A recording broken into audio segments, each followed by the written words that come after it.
तो दोस्तों UDISE plus session 2024-25 का सबसे बड़ा अपडेट अपार आईडी।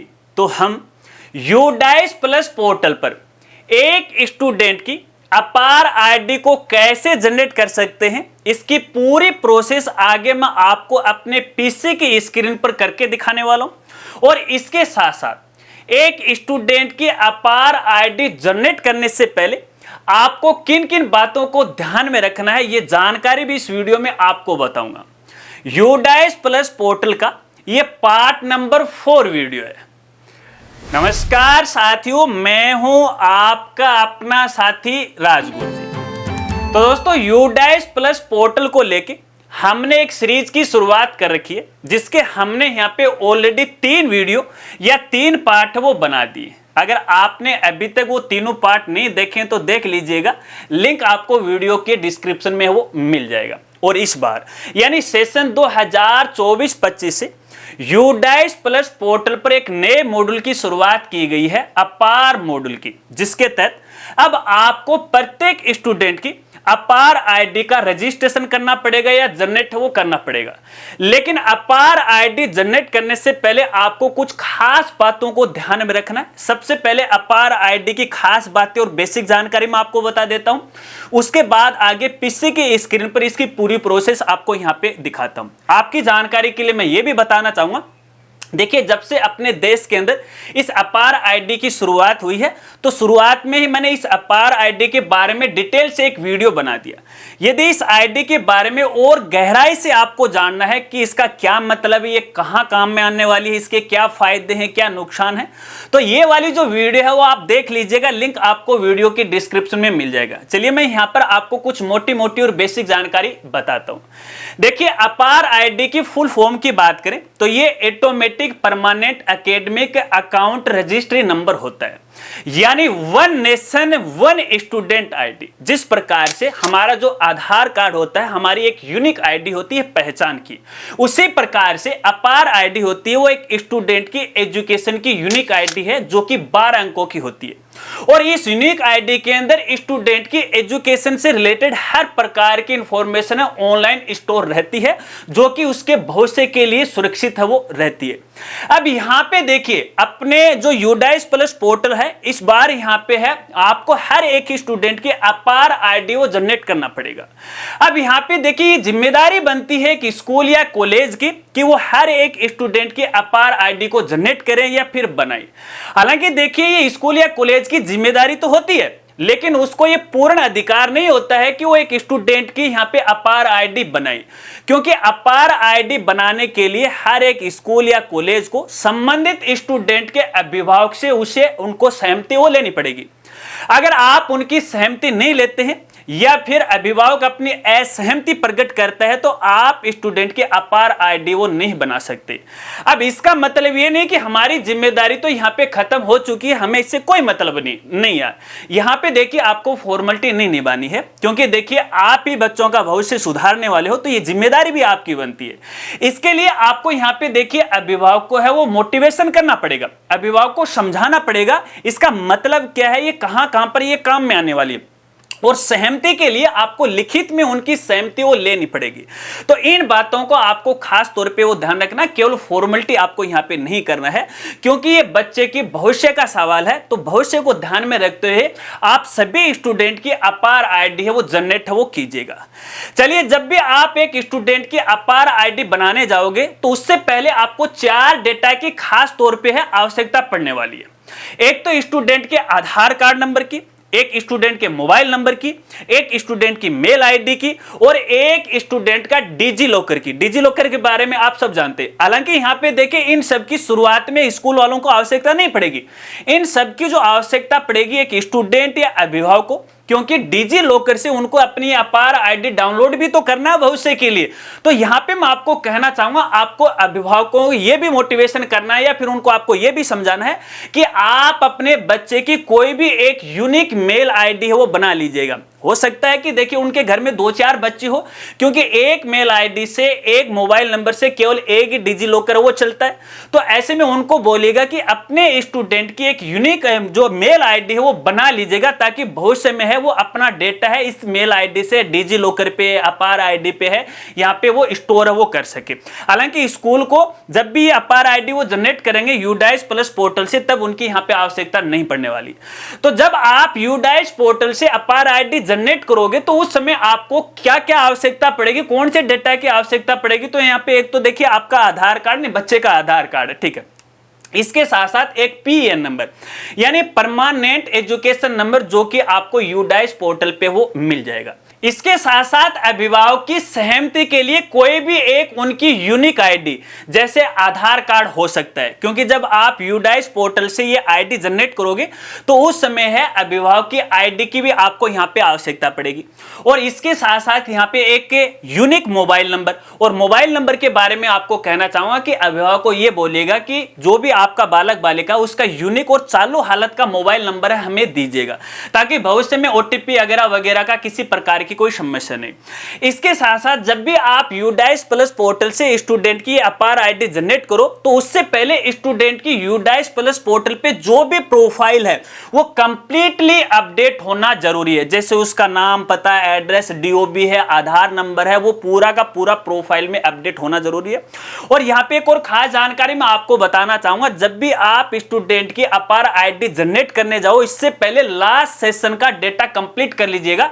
सभी स्टूडेंट को आगामी कक्षा में प्रमोट कर लीजिएगा, जो प्रोग्रेशन एक्टिविटी है ना उसके माध्यम से। इसके बगैर आप स्टूडेंट की अपार आईडी वो जनरेट नहीं कर पाओगे। और इसके साथ साथ यूडाइस प्लस पोर्टल पे स्टूडेंट का जो आधार नंबर है ना वो फुल्ली वेरीफाइड होना चाहिए। देखिए क्या किया, जब यूडाइस की शुरुआत हुई तो स्कूल साथियों ने आधार नंबर की जगह है स्टूडेंट के यहाँ पे no no no no number वो डाल दिए। तो ये कोई यूनिक आधार नंबर नहीं था, अपनी फॉर्मेलिटी के लिए ऐसे ही उन्होंने नंबर है वो डाल दिए। तो ऐसा काम नहीं चलेगा, यहाँ पे स्टूडेंट का सही आधार नंबर आपको डालना है और उस आधार नंबर को डाइस पोर्टल के माध्यम से आपको वेरीफाई भी करना है। और जब वो वेरीफाई हो जाएगा, वेरीफाई होने के बाद स्टूडेंट के नाम के आगे यहाँ पे ग्रीन टिक है वो आ जाएगा, इस तरह का बज है वो आपको देखने को मिल जाएगा। इसका मतलब है यहाँ पे है उसका आधार कार्ड है यूडाइस प्लस पोर्टल पे वेरीफाई हो चुका। बस इन्हीं बातों को आपको खास तौर पे वो ध्यान रखना है। चलिए अब यहाँ पे स्टूडेंट की अपार आईडी कैसे बनाते हैं इसके लिए सीधा मैं आपको अपने पीसी की स्क्रीन पर लेकर चलता हूं। तो दोस्तों सबसे पहले आपको यूडाइस प्लस पोर्टल पे स्टूडेंट का ये जो मॉड्यूल है इस मॉड्यूल के अंदर आपको लॉगिन करना है। लॉगिन करने के बारे में आप सब अच्छी तरह से जानते हैं। लॉगिन पे क्लिक कीजिएगा तो इस तरह से आप अपने आईडी के अंदर लॉगिन हो जाओगे। सबसे पहले यहाँ पे आपको सेशन 2024-25 दिखाई दे रहा है, इस पर आपको यहाँ पे क्लिक करना है। उसके बाद इस तरह का एक नोटिफिकेशन आएगा, इसे आप क्लोज कर दीजिएगा। इसके बाद आपकी स्कूल का डैशबोर्ड आपको कुछ इस तरह से वो दिखाई देगा। और यहाँ पे देखिए लेफ्ट साइड में आपको काफी सारे ऑप्शन या मेनू दिखाई देंगे। यहाँ पे एक ऑप्शन आपको देखने को मिलेगा अपार मॉड्यूल का, तो आपको इसी ऑप्शन या मॉड्यूल पे क्लिक करना है। जैसे आप इस पे क्लिक करोगे तो यहाँ पे देखिए सभी स्टूडेंट का डेटा वो दिखाई देगा। अब यहाँ पे देखिए आपके केस में भी शायद यहाँ पे 00 दिखाई दे रहा होगा। इसका मतलब ये है कि आपके स्कूल के अंदर किसी भी स्टूडेंट की अपार आईडी का रजिस्ट्रेशन नहीं किया गया, तभी यहाँ पे 00 दिखाई दे रहा है। जिनका यहाँ पे देखिए रजिस्ट्रेशन कर दिया गया है उनकी संख्या आपको यहाँ पे देखने को मिल जाएगी। अब स्टूडेंट की अपार आईडी को जनरेट करने या रजिस्ट्रेशन करने के लिए सबसे पहले यहाँ पे आप अपने आवश्यकता के अनुसार कोई भी एक क्लास है वो सिलेक्ट कर लीजिएगा। उसका जो भी यहाँ पे सेक्शन है उसको सिलेक्ट कर लीजिएगा। गो वाले ऑप्शन पे आपको यहाँ पे क्लिक करना है। इसके बाद उस क्लास या सेक्शन के सभी स्टूडेंट की लिस्ट आपको कुछ इस तरह से वो दिखाई देगी। तो यहाँ पे देखिए स्टूडेंट का नाम दिखाई दे रहा है और यहाँ पे स्टूडेंट के पीएन नंबर आपको दिखाई दे रहे हैं।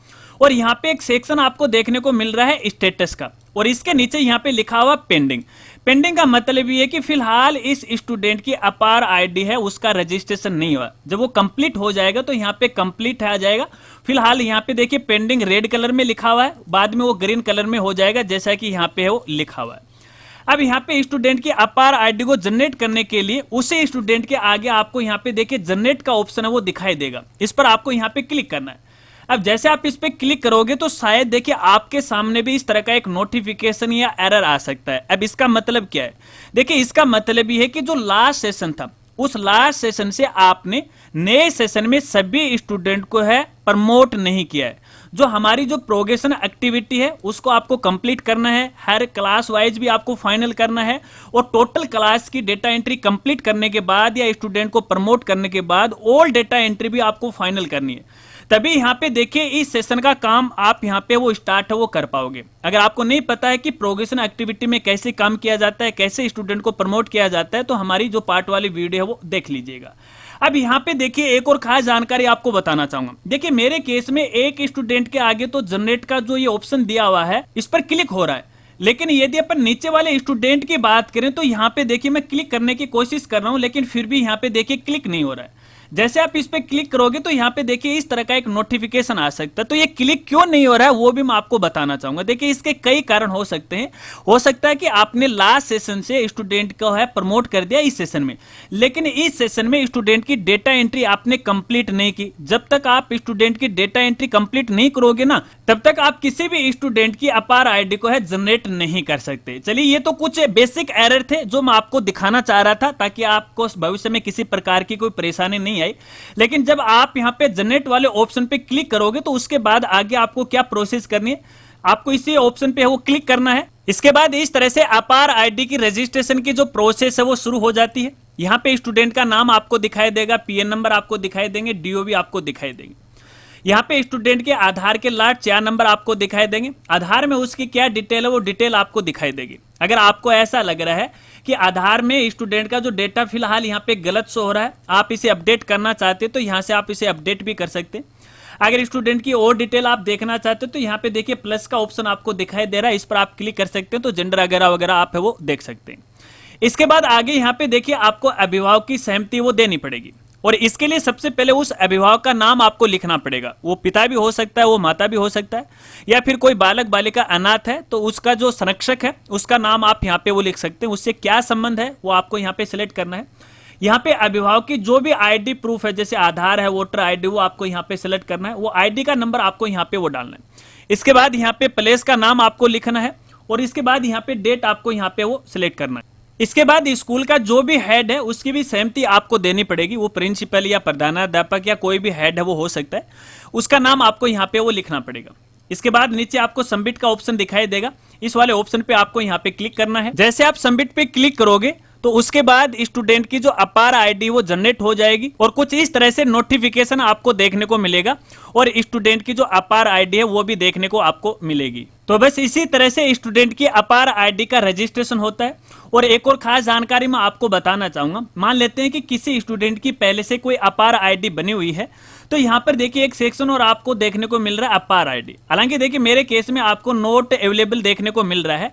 इसका मतलब है इस स्टूडेंट की पहले कोई भी अपार आईडी नहीं बनी है, क्योंकि जो अपार आईडी बनती है वो आधार कार्ड से बनती है। अगर किसी स्टूडेंट की पहले कोई अपार आईडी बनी हुई है तो यहाँ पे वो ऑटोमेटिक है वो दिखाई देगी। उस स्टूडेंट की अपार आईडी आपको दोबारा बनाने की आवश्यकता नहीं है। तो दोस्तों इस प्रकार से हम यूडाइस प्लस पोर्टल पर एक स्टूडेंट की अपार आईडी जनरेट कर सकते हैं। आप शायद आसानी से वो समझ गए। अगर इसको लेके आपके सामने कोई समस्या आ रही है, फिर आपका कोई सवाल है, तो बेझिझक आप मेरे साथ शेयर कर सकते हैं, वीडियो के नीचे कमेंट कर सकते हैं, या फिर इंस्टाग्राम से भी मुझसे बात कर सकते हैं या जुड़ सकते हैं। लेकिन चलते चलते इस अपार आईडी को लेके एक और खास जानकारी आपको देना चाहूंगा, जिसको आपको अपने जहन में अच्छी तरह से बिठा लेना है। जब भी आप स्टूडेंट की अपार आईडी जनरेट कर दो और अपार नंबर आपको मिल जाए, तो इसके बारे में उस स्टूडेंट को और उस अभिभावक को लिखित में आपको सूचना देनी है कि इस स्टूडेंट की ये अपार आईडी है। अगर भविष्य में कहीं पर भी इसकी आपको आवश्यकता पड़ने वाली है तो इसी आईडी को आपको काम में लेना है। और इसके साथ साथ आपको अपने स्कूल में भी सभी स्टूडेंट की अपार आईडी का रिकॉर्ड है क्लास वाइज रखना है, क्योंकि जैसे जैसे आप आगे बढ़ोगे सारी दुनिया डिजिटल हो रही है, सारा काम डिजिटल हो जाएगा। हर जगह यहाँ पे अपार आईडी की आवश्यकता पड़ने वाली है। और इसके साथ साथ यहाँ पे देखिए एक एफबीसी आईडी भी होती है। एफबीसी का मतलब एकेडमिक बैंक ऑफ क्रेडिट। हालांकि लगभग दोनों समान है, अपार और एफबीसी दोनों समान है, लेकिन एफबीसी जो आईडी होती है ना वो कॉलेज स्टूडेंट के लिए होती है। अलग अलग जगह कॉलेज पढ़ते हैं, अलग अलग संकाय लेते हैं, अलग अलग विषय रहते हैं, तो कॉलेज स्टूडेंट को परेशानी होती है, तो यहाँ पे उनको क्रेडिट है वो दिया जाता है, तो उनकी एफबीसी आईडी में ट्रांसफर कर दिया जाता है। अगर एफबीसी आईडी के बारे में आप और अधिक जानना चाहते हैं तो इसके बारे में भी हमारा अलग से वीडियो या फिर एक लेटेस्ट वीडियो है, दोनों में तुलनात्मक बना देंगे अगर आप ज्यादा से ज्यादा कमेंट करोगे। अगर वीडियो जानकारी आपको अच्छी लगी तो वीडियो को लाइक कीजिएगा, हो सके तो जानकारी ज्यादा से ज्यादा अपने दोस्तों के साथ वो जरूर शेयर कीजिएगा। मिलते हैं फ्रेंड्स अगली एक नई वीडियो के साथ, तब तक के लिए जय हिंद, जय भारत।